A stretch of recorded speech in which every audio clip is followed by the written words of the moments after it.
নমস্কার, কেমন আছেন সবাই? ঝুমাস টাইমলাইনে আপনাদের স্বাগত। আজ আমি বানাবো শাহি টুকরা। এটা লখনৌর একটা মোগলাই মিষ্টি। তো আমি প্রথমে কিছুটা দুধ নিয়ে নিয়েছি, তাতে পরিমাণ মতো চিনি দিয়ে ভালো করে ফুটিয়ে একটা রাবড়ি বানিয়ে নিয়েছি। আর একটা পাত্রে কিছুটা পরিমাণ চিনি নিয়ে তাতে জল দিয়ে ভালো করে ফুটিয়ে নিয়ে একটা চিনির সিরাপ বানিয়ে নিলাম। চিনির সিরাপটা রেডি হয়ে গেলে সেটা ঢাকনা দিয়ে রেখে দিতে হবে, যাতে একদম চিনির সিরাপটা বেশ গরম গরম থাকে। এবার আমি কড়াই নিয়ে কড়াইটা গরম করে নিয়ে তাতে সাদা তেল দিয়ে দিলাম আর কিছুটা পরিমাণ ঘি দিয়ে দিলাম ওর সঙ্গে।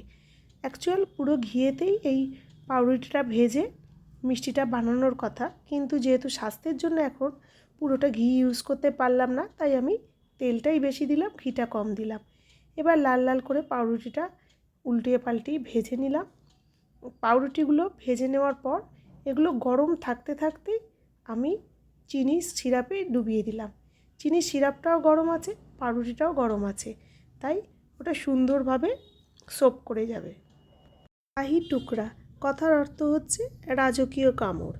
তখনকার মুঘল সম্রাটদের মন খুশি করার জন্য এখানকার রাঁধুনিরা তাদের বানিয়ে দিতেন এরকমই একটা ঘরোয়া পদ্ধতিতে সুন্দর মিষ্টি। এবার আমি দেখুন সিরাপ থেকে পাউরুটিগুলো তুলে নিয়েছি, নিয়ে আমি ভালো করে ওর মধ্যে রাবড়িটা দিয়ে মাখিয়ে দিলাম। রাবড়িটা আপনি পরিমাণ মতো দিতে পারেন, খুব বেশি করেও দিতে পারেন, আবার অল্প পরিমাণও মাখিয়ে নিতে পারেন। তো দেখুন আমার রাবড়িটা দেওয়া পুরো কমপ্লিট হয়ে গেছে। এরপর আমি দিয়ে দেব পেস্তা, কাজু আর কাঠবাদামের টুকরোগুলো, সেটা দিয়ে আমি সাজিয়ে নিলাম। এবার আমি আপনাদের একটু কেটে দেখাই এটা কতটা নরম হয়েছে।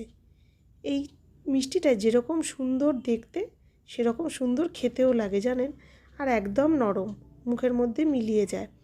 নিশ্চয়ই বুঝতেই পারছেন পাউরুটি ভেজালে কতটা নরম হয়। ভালো থাকবেন, দেখা হবে পরের ভিডিওতে। ভিডিওটা যদি ভালো লাগে তাহলে প্লিজ একটা লাইক, শেয়ার অ্যান্ড সাবস্ক্রাইব করে দেবেন। আর আপনারা একবার অবশ্যই বাড়িতে এই লখনৌর শাহি টুকরা বানিয়ে দেখুন।